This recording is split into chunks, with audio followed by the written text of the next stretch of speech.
जय हिंद दोस्तों, mission success happy में आप सभी का स्वागत है। फ्रेंड्स, यहाँ पे देख लीजिए आप लोगों के लिए यहाँ पे हिंदी का अति महत्वपूर्ण प्रश्न आप लोगों के लिए यहाँ पे संग्रह किया गया है। और यहाँ पे जो आप लोग को रोशन आनंद सर का बुक आया था उसी से यहाँ पे हिंदी को संग्रहित किया गया है। और हम सोच रहे हैं यह कि आप लोग को जितना कोशिश करें कि आप लोग को रिजल्ट निकले, इसीलिए हम आप लोग के लिए अलग अलग सब्जेक्ट का अलग अलग तरीके से यहाँ पे हम आप लोग को प्रोवाइड कर रहे हैं वीडियो। तो आप लोग अच्छे से इसको देख लीजिए। और आप लोग को एक तारीख का एग्ज़ाम है, जिनको एक तारीख का एग्ज़ाम है उनके लिए अब सिर्फ 4 दिन बचे हैं। तो अच्छे से आप लोग तैयारी कीजिए और एग्ज़ाम निकालिए। और आप लोग देखिए, आप लोग को जब एग्ज़ाम लास्ट समय आएगा, जब लास्ट समय आएगा आप लोग को, तो एक वीडियो आप लोग को मास्टर वीडियो हम बनाएंगे जिससे 8 से 9 प्रश्नों आने की संभावना उस वीडियो से रहेगा। तो आप लोग उस वीडियो को ज़रूर देख लीजिएगा। उस वीडियो पर हम काम अभी कर रहे हैं और उसको जल्द आप लोग को प्रोवाइड करेंगे। एग्ज़ाम से पहले हम प्रोवाइड कर देंगे, उसको देख करके ही आप लोग एग्ज़ाम में जाइएगा। तो इस वीडियो को आप लोग पहले देख लीजिए और आप लोग को यहाँ पे देख लीजिए। अगर यह वीडियो देख रहे हैं और इसके पहले का वीडियो नहीं देखे हैं तो जा करके देख लीजिए। सभी वीडियो आप लोग को प्लेलिस्ट में मिल जाएगा। और टेलीग्राम पे इसका PDF भी आप लोग को दे दिया गया है। तो आप लोग PDF भी आप लोग जा करके देख लीजिए। अगर एक नज़र देखना चाहते हैं तो PDF को भी देख लीजिए। तो चलिए यहाँ पे स्टार्ट करते हैं हिंदी का अति महत्वपूर्ण प्रश्न। चलिए देखिए।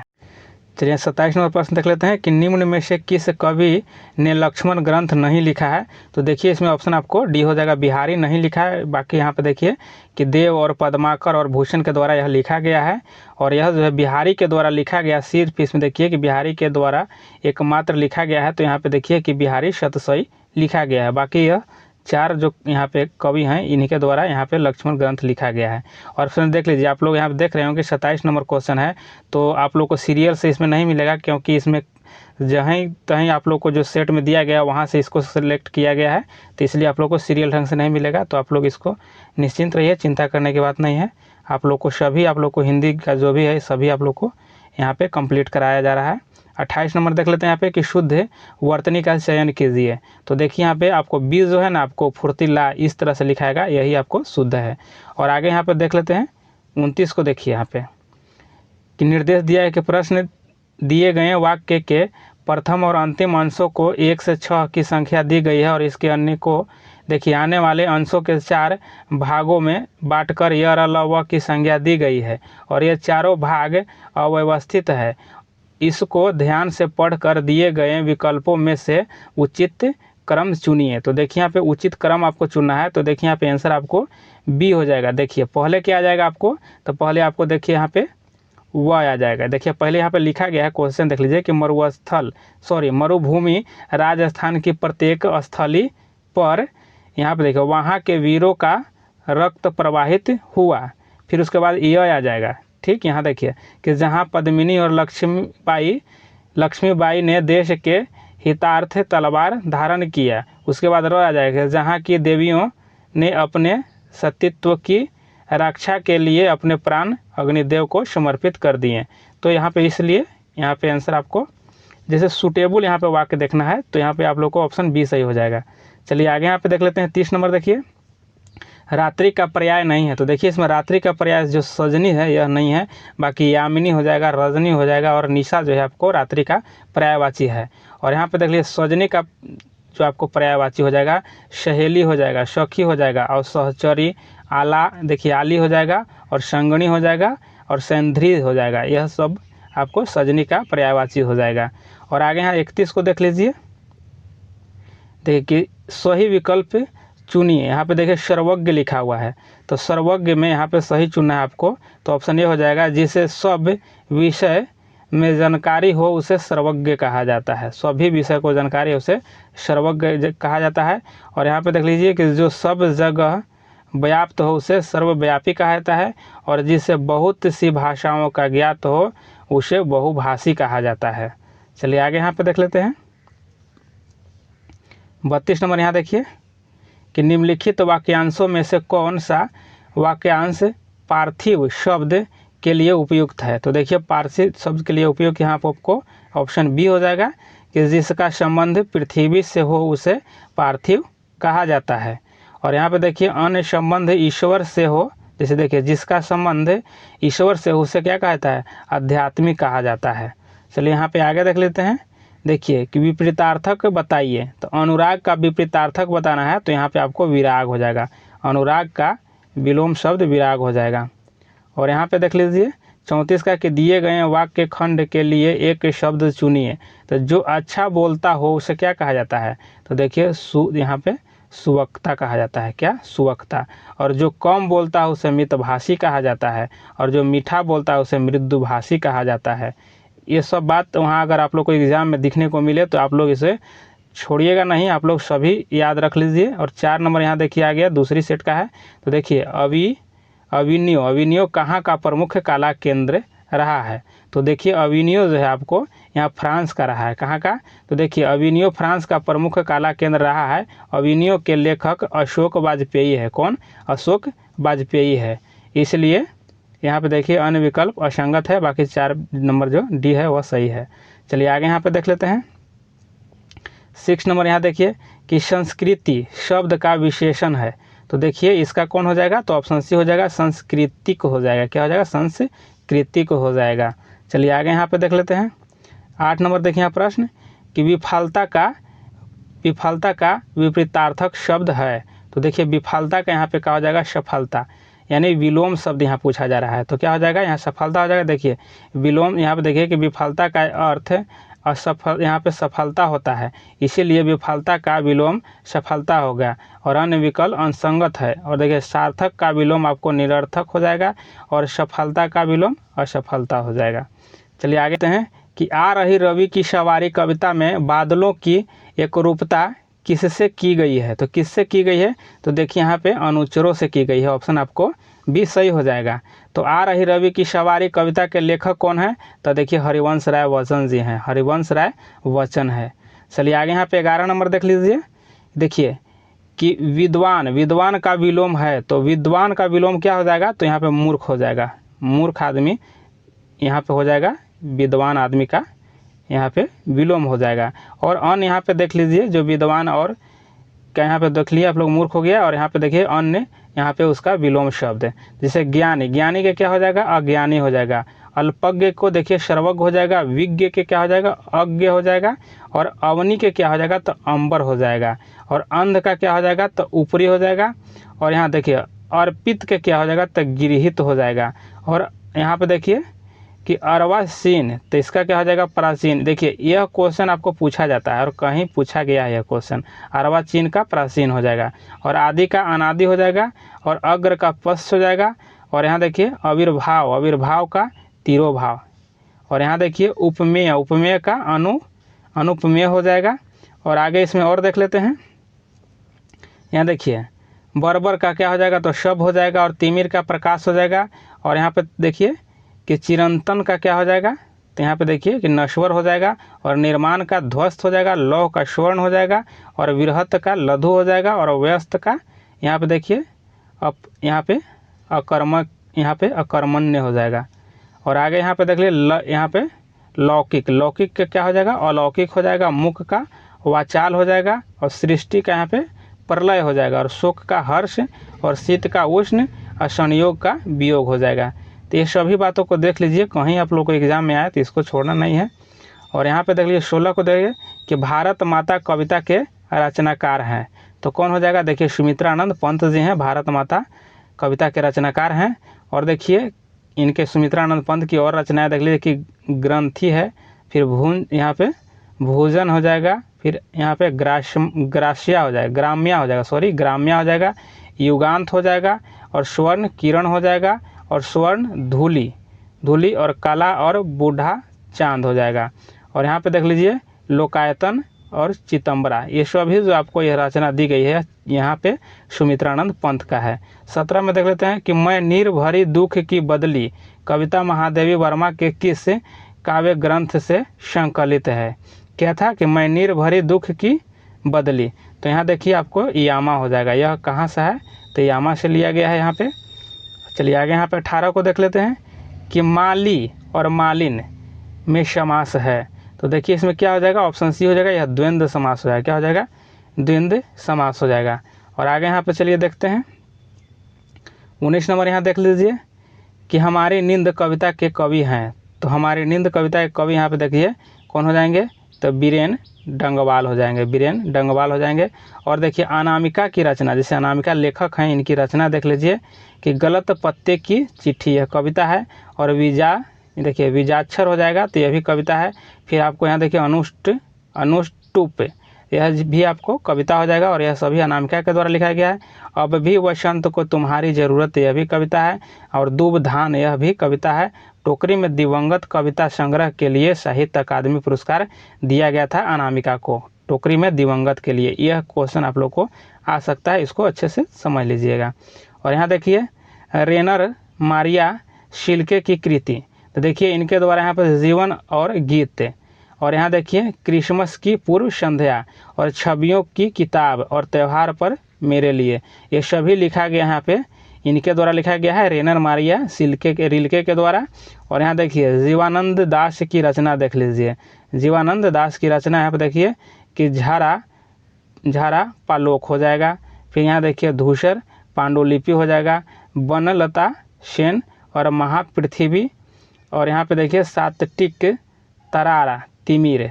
और यहाँ देखिए कि बेला अबेला आलबेला, यह जो है ना आपको यह जीवानंद दास के द्वारा लिखा गया है। तो सभी बातों पर ध्यान देखिए। और यहाँ देखिए कि अग्नि का, यहाँ देखिए अग्नि का विशेषण पूछा जा रहा है, तो यहाँ पे देखिए अग्नेय हो जाएगा, ऑप्शन ए आपको सही हो जाएगा। और देखिए 2 में देखिए कि हिरोशिमा कविता के रचयिता हैं, तो हिरोशिमा के कौन हो जाएंगे, देखिए ऑप्शन यहाँ डी हो जाएगा, सच्चिदानंद हीरानंद वात्स्यायन अज्ञेय। अगर देखिए कभी कभी पूछा जाता है कि अज्ञेय का पूरा नाम क्या है, तो देखिए यही याद रखिएगा आप लोग, पूछा है क्वेश्चन कि अज्ञेय का पूरा नाम क्या होगा, तो हीरानंद, यहाँ देखिए सच्चिदानंद हीरानंद और वात्स्यायन अज्ञेय है पूरा नाम। चलिए आगे इनकी और रचनाएं देख लेते हैं। देखिए हरी घास पर क्षण भर, और देखिए बाबरा अहेरी, ये सभी इनके द्वारा लिखा गया, इनके द्वारा कविताएं हैं। और आगे यहाँ देख लेते हैं रामधारी सिंह दिनकर को देख लीजिए, ये भी महत्वपूर्ण लेखक हैं और इनसे भी क्वेश्चन आता है। तो देखिए कुरुक्षेत्र, यह कुरुक्षेत्र लिखे थे, रेणुका द्विंद गीत लिखे थे, धूप छाँव लिखे थे, सूरज का ब्याह और उर्वशी, देखिए उर्वशी इनका महत्वपूर्ण पुस्तक था, और इन्हीं के लिए इनके ज्ञानपीठ पुरस्कार दिया गया था। फिर यहाँ देखिए बापू है, और रश्मि रथी हो जाएगा, और मिर्च का मज़ा, ये सभी रामधारी सिंह दिनकर के द्वारा लिखा गया है। और रामधारी सिंह दिनकर, यहाँ पे एक देखिएगा स्टेशन भी है यहाँ पे बेगूसराय में। चलिए आगे यहाँ पे देख लेते हैं कि एक वृक्ष की हत्या कविता के रचनाकार हैं, तो हो जाएगा यहाँ पे ऑप्शन आपको डी हो जाएगा, कुंवर नारायण हो जाएंगे। एक वृक्ष की हत्या कविता के रचनाकार कुंवर नारायण हैं। और देख लीजिए इनकी चक्रव्यूह भी है, और यहाँ पे तीसरा सप्तक है, इन्हीं के द्वारा रचित यह कृति है। चलिए आगे यहाँ पे देख लेते हैं 5 नंबर देख लेते हैं यहाँ पे कि कवि धनानंद की रचनाएं किस भाषा में है, तो देखिए यहाँ पे ऑप्शन आपको डी हो जाएगा, क्या हो जाएगा, ऑप्शन डी हो जाएगा, ब्रज भाषा में है। कवि धनानंद की रचना जो है ब्रज भाषा में है। और ब्रज भाषा और अवधी भाषा यहाँ देख लीजिएगा, तो देखिए जो ब्रज भाषा में लिखा गया है यहाँ पे देखिए कि सूरदास, ब्रज भाषा के कवि कौन है, तो सूरदास हो जाएंगे, रहीम हो जाएंगे, रसखान हो जाएंगे, बिहारी भूषण कुंभन दास हो जाएंगे, परमानंद दास हो जाएंगे, और मीरा जो हैं ये सभी खड़ी बोली के कवि हैं। और अवधी बोली के देख लीजिए यहाँ पे अवधी बोली के कौन कौन हो जाएंगे, तो यहाँ देखिए तुलसीदास जयसी हो जाएंगे, नरोत्तम दास और कुतुबन और मंझन, और यहाँ देखिए मुल्ला दाऊद और पुरुषोत्तम दास, ये सभी जो है आपको अवधी भाषा के कवि हैं। और यहाँ देखिए खड़ी बोली के देख लीजिए कौन कौन कवि हैं, तो देखिए खड़ी बोली के हो गए माखनलाल चतुर्वेदी, पंत जी हो गए, निराला जी हो गए, प्रसाद जी हो गए, और महादेवी वर्मा और दिनकर जी हो गए, यह सभी खड़ी बोली के हैं। और यहाँ देखिए संस्कृत भाषा के कवि तो विद्यापति हो जाएंगे, वेद व्यास हो जाएंगे, और वाल्मीकि हो जाएंगे। चलिए आगे यहाँ पे देख लेते हैं 6 नंबर में। यहाँ देखिए कि कालिंदी, यहाँ पे देखिए कालिंदी कुल कंदब की डारन में रेखांकित पद का अर्थ है, तो यहाँ देखिए कालिंदी जो लिखा गया है इसका पूछा जा रहा है। तो यह जो कालिंदी जो है आपको रेखांकित शब्द का अर्थ है यमुना है, क्या है, यमुना है, ऑप्शन आपको सी हो जाएगा। चलिए आगे यहाँ पे देख लेते हैं, यहाँ पे 8 नंबर देखिए वस्तु शब्द का बहुवचन रूप क्या होगा, तो देखिए वस्तु का वस्तुएं हो जाएगा, यहाँ पे देखिए ऑप्शन डी सही हो जाएगा। आगे देख लेते हैं, यहाँ पे देख लीजिए 12 का, देखिए थोड़ा सा इसके बड़ा कर लेते हैं। चलिए यहाँ 12 को देख लीजिए कि निम्नलिखित में युधिष्ठिर का सही संधि विच्छेद है। तो देखिए युधिष्ठिर का सही हो जाएगा आपको, देखिए ऑप्शन बी वाला कि युधिष्ठिर, यहाँ पे युधि जोड़ स्थिर हो जाएगा, युधिष्ठिर हो जाएगा। और यहाँ पे देख लीजिए कि व्यंजन संधि के अन्य उदाहरण, देखिए व्यंजन संधि के अन्य उदाहरण यहाँ पे देख लीजिए। और एक बात देख लीजिएगा, व्यंजन संधि जैसे कि हलंत लगा रहता है अधिकतर में, जैसे यहाँ पे देखिए कि देखिए दिक्क जोड़ गज है, दिग्गज हो गया, तो यहाँ पे हलंत जो लगा हुआ है इसमें कम है। और यहाँ जगह उत या तम में यहाँ हलंत लगा हुआ है, उत जोड़ घाटन यानी उद्घाटन हो गया, उत जोड़ नति उन्नति हो जाएगा, किम जोड़ रिच किंचित, और सम जोड़ पूर्ण संपूर्ण हो जाएगा। तो यह हलंत जो अधिकतर लगा हुआ ना है इसमें, जो इस तरह से देखिए यहाँ पे इस तरह से जो हलंत लगा हुआ है म के नीचे ऐसे, तो इस तरह का जो लगा रहेगा वो अधिकतर व्यंजन संधि होते हैं। तो वहाँ पे अगर एग्ज़ाम में ऐसा देखने को मिले तो आप लोग इसको ज़रूर बनाइएगा। और यहाँ पे आगे देख लेते हैं कि सम जोड़ वाद संवाद हो जाएगा, प्रति जोड़ स्थान प्रतिष्ठान हो जाएगा, डिक जोड़ अंबर दिगंबर हो जाएगा, वाक जोड़ इस वगीस हो जाएगा, और उत जोड़ मूलन उन्मूलन हो जाएगा, जगत जोड़ नाथ जगरनाथ हो जाएगा, सम जोड़ तोष संतोष हो जाएगा, और सम जोड़ भाव यानी संभव हो जाएगा, सम जोड़ वत्त देखिए कि संभवत हो जाएगा। और यहाँ पे देखिए स्व जोड़ छंद यानी स्वच्छंद हो जाएगा, और उत जोड़ लाश यानी उल्लास हो जाएगा, और प्र जोड़ मान या प्रमाण हो जाएगा।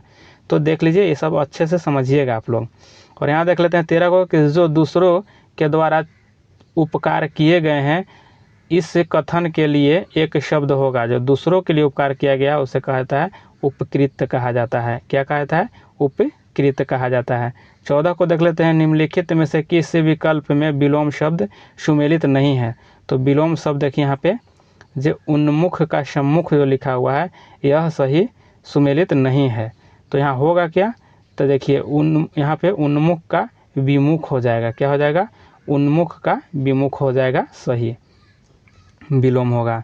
और आगे यहाँ देखिए आविर्भाव का क्या हो जाएगा? तो आविर्भाव का तिरोभाव हो जाएगा, और उन्नति का अवनति हो जाएगा। चलिए आगे यहाँ पे देख लेते हैं।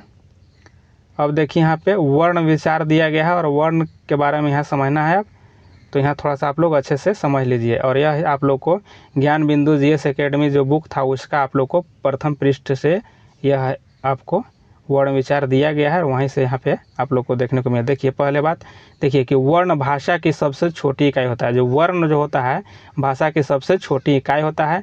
और देखिए वर्ण उस ध्वनि को कहते हैं जिसके खंड या टुकड़े नहीं किया जा सकता है। वर्ण उसे कहता है जिसे खंड या टुकड़ा नहीं किया जा सकता है।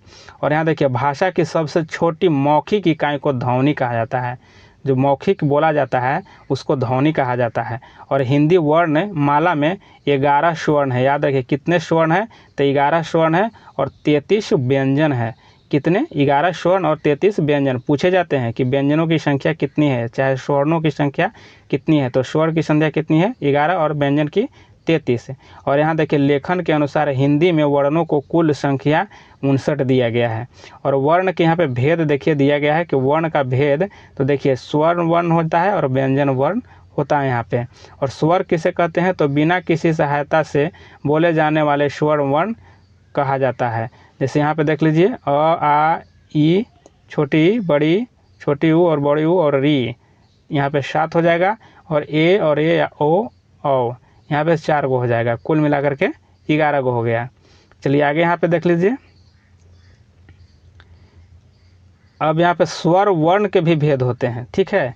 तो स्वर्ण वर्ण के भी देख लीजिए कि 3 भेद होते हैं। क्या? ह्रस्व स्वर होते हैं, दीर्घ स्वर होते हैं, और यहाँ पे प्लुत स्वर होते हैं। तो इसको भी आप लोग समझ लीजिए। और यहाँ पे देख लीजिए कि ह्रस्व स्वर में अ ई उ और री आता है। और दीर्घ स्वर में यहाँ पे आ ई उ ए ऐ ओ औ आता है। और यहाँ पे प्लुत स्वर में रा, ये जो ऐसे लिखा ना है आपको, यह अ का उच्चारण होता है, रा, यहाँ म हो गया, ठीक है। चलिए आगे यहाँ पे देखिए व्यंजन वर्ण जो स्वर वर्ण की सहायता से बोले जाते हैं उसे व्यंजन वर्ण कहते हैं। व्यंजन किसे कहते हैं?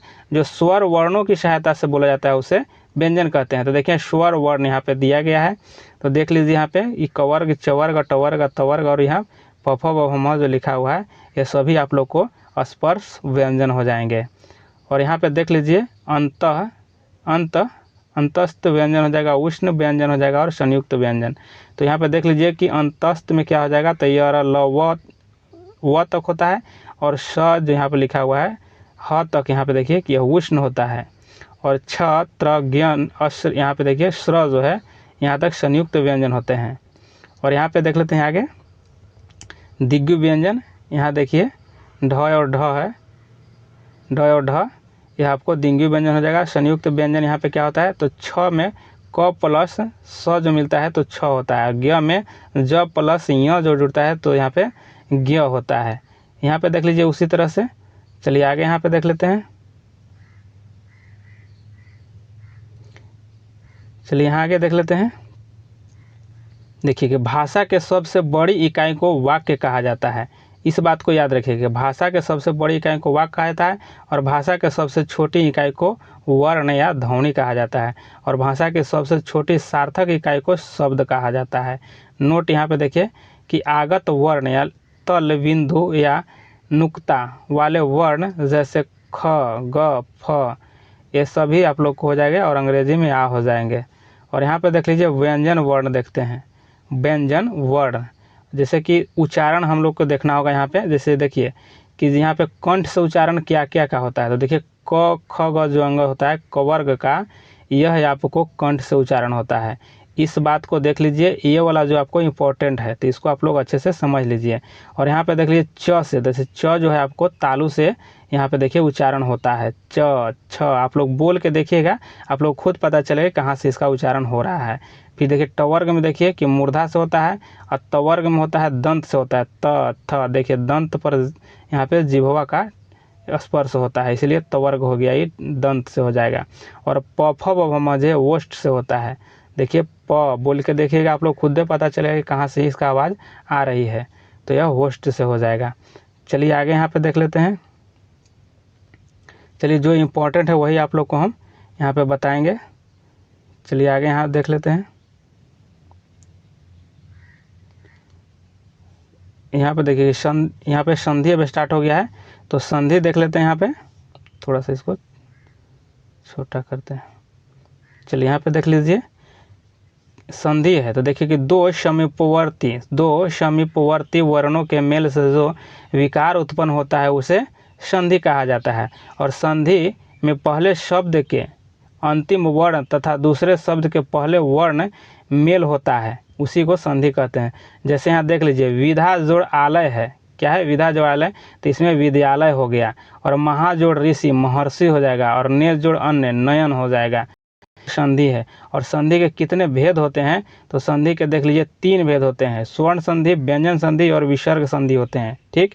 और यहाँ पे देख लीजिए स्वर्ण संधि और स्वर संधि के बारे में यहाँ देख लीजिएगा, तो किसे कहते हैं स्वर्ण संधि, तो देख लीजिए यहाँ पे कि दो स्वरों के मेल से जो परिवर्तन होता है उसे स्वर संधि कहते हैं। और स्वर संधि के भी 5 भेद होते हैं।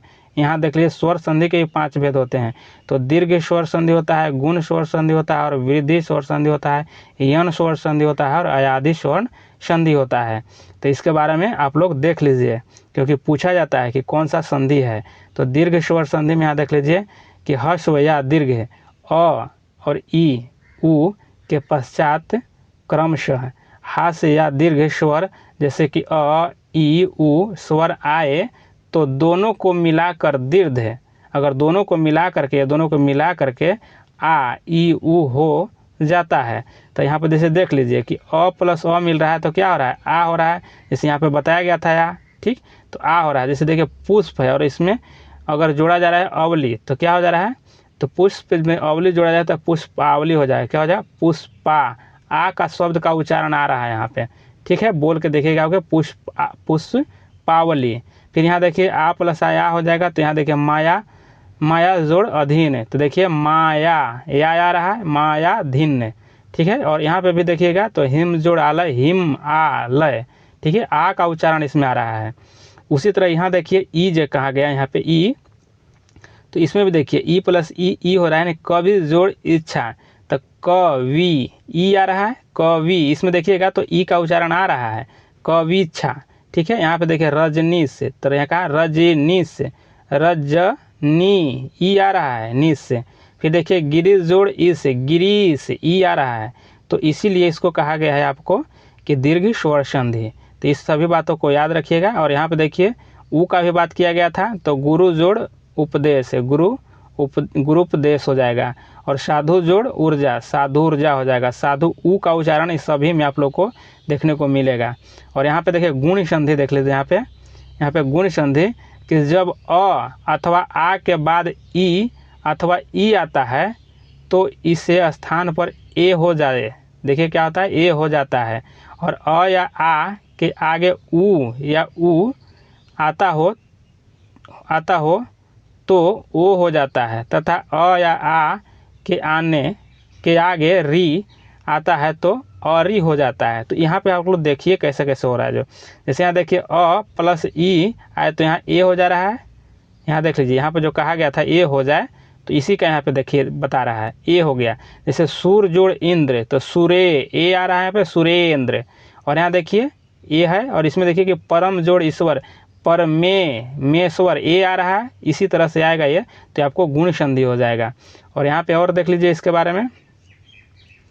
यहाँ पे देखिए ये भी बोला गया था आपको कि अ प्लस उ आए और ओ हो जाए।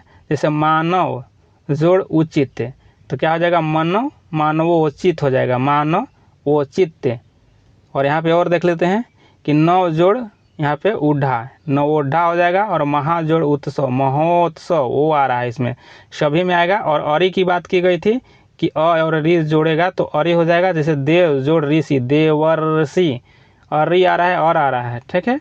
और महाजोड़ ऋषि, महाऋषि, महर्षि हो जा रहा है, इसमें अरी का उच्चारण हो रहा है।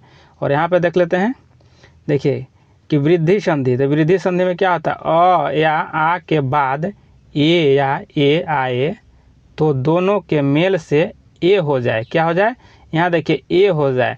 और यहाँ भी देखिए कि ये हो रहा है, ठीक है। तथा यहाँ पे देखिए तथा अ और आ के पश्चात ओ आए तो दोनों के मिलने से औ हो जाए, ठीक। यहाँ पे देखिए कि औ हो रहा है, ठीक है। तो इसी तरह से होता है, अ प्लस ए मिलेगा तो देखिए सदा प्लस ए हो तो सदैव एव ए आ रहा है, इसमें उच्चारण हो रहा है इस में शब्द में।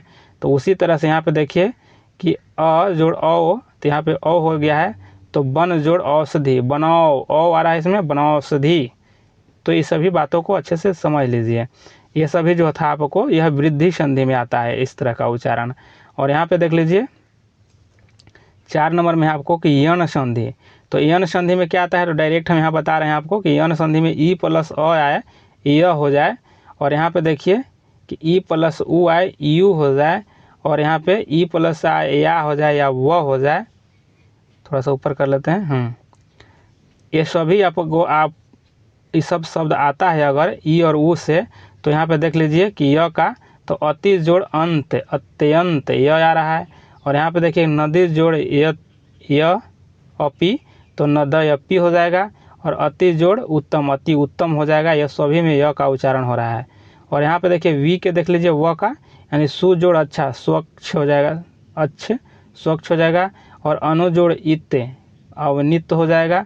और यहाँ पे वे का देख लीजिए प्रभु जोड़ एषणा, प्रवेशना हो जाएगा, प्रभवेशना। चलिए इस तरह से आप लोग इसको देख लीजिएगा।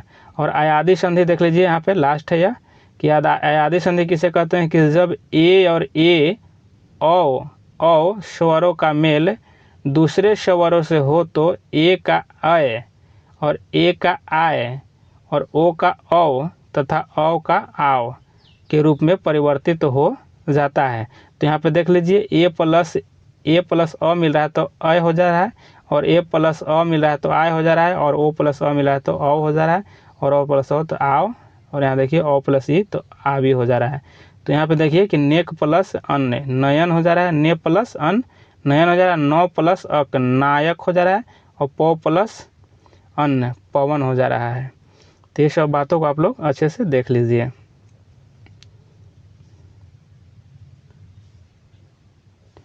और यहाँ पे देखते हैं व्यंजन संधि। अब आगे यहाँ पे देखिए व्यंजन संधि। तो व्यंजन संधि किसी व्यंजन के बाद किसी स्वर या व्यंजन के आने से उस व्यंजन में जो परिवर्तन होता है वह व्यंजन संधि कहलाता है। जैसे में देख लीजिए दिक जोड़ अंत दिगंत हो गया। और यहाँ पे दिक जोड़ अंबर दिगंबर हो गया। और तत्व जोड़ भव तद्भव हो गया। देखिए इसमें आप लोग को हम बता रहे हैं, आप लोग इसको अच्छे से समझ लीजिएगा। जैसे इसमें हलंत जो लगता है जैसे क लग रहा है, ठीक है। और इसमें त में लग रहा है इस तरह से, तो ये सभी आपको व्यंजन संधि हो जाएंगे। और यहाँ देख लीजिए कि व्यंजन संधि के अन्य महत्वपूर्ण उदाहरण है। तो यहाँ पे देख लीजिए, थोड़ा सा इसको बड़ा करते हैं। जैसे देखिए सत्य जोड़वाणी, सद्वाणी हो गया। तो यहाँ पे देखिए हलंत लग रहा है, सभी में हलंत लग रहा है, ठीक है। और यहाँ देखिए कि वाक जोड़ जाल यानी वागजाल हो जाएगा, और वाक जोड़ दत्ता यानी वाग दत्ता हो जाएगा। इसी तरह देखिए सभी में हलंत लगा होगा आपको, देख लीजिए। तो ये हलंत से आप लोग अगर पूछा जाए कि ये कौन सा संधि है, तो व्यंजन संधि है। आप लोग इसको ज़रूर आप लोग कैच कीजिएगा। सभी में देखिए कि हलंत लगा हुआ है। वैसा ही कोनो कोनो है, जैसे देखिए परि जोड़ छेद में यहाँ परिच्छेद, यह इसमें नहीं लगा हुआ है, बाकी अधिकतर में लगा है। तो आप लोग इसको कैच कीजिएगा वहाँ जब एग्जाम में आप लोग को आए तो। और यहाँ देख लीजिए विसर्ग संधि। यहाँ देख लीजिए विसर्ग संधि में क्या होता है, विसर्ग के बाद किसी स्वर या व्यंजन के आने से विसर्ग में जो परिवर्तन होता है उसे विसर्ग संधि कहते हैं। और विशेष में देखिए विसर्ग हमेशा किसी न किसी स्वर के बाद ही आता है और व्यंजन के बाद कभी नहीं आता है। तो यहाँ देख लीजिए, जैसे में विसर्ग संधि में देखिए यहाँ पे जो ये लगा हुआ नी और प्लस यहाँ देखिए कि चय, निश्चय हो जाएगा। और नी है, इसको क्या पढ़ा जाता है, नी है, इसको ह का उच्चारण आता है यहाँ पे, नी जोड़ चल, निश्चल। और यहाँ निम सॉरी यहाँ नमः जोड़ते नमस्ते। और यहाँ देखिए नमः, यहाँ नी जो है आपको ह है इसका, नि जोड़ तार निस्तार हो जाएगा। इस तरह से इसको आप लोग देखिएगा। और यहाँ देखिए विसर्ग संधि के महत्वपूर्ण उदाहरण हो जाएगा। तो देखिए सभी में इस तरह से लगा रहेगा, तो इसको आप लोग समझिएगा कि विसर्ग संधि है। यहाँ जैसे कि लिखा हुआ है आपको, ये डबल यहाँ पे आप लोग को ये मिलेगा ना देखने को, इस तरह से आपको चिन्ह, तो ये समझिएगा कि विसर्ग संधि है। चलिए आगे देखते हैं। यहाँ पे देख लेते हैं, ये सभी आप लोग देख लीजिए कि विसर्ग संधि का ही उदाहरण दिया गया है। तो सभी को आप लोग अच्छे से समझ लीजिए। चलिए, और यहाँ देख लीजिए हिंदी के कुछ अन्य संधियाँ हो जाएगा। तो इसको देख लीजिए, हिंदी के कुछ अन्य संधि है, जैसे कि जब जोड़ ही हो जाएगा तो जब भी हो जाएगा, कब जोड़ ही कब भी हो जाएगा, अब जोड़ ही अब भी हो जाएगा।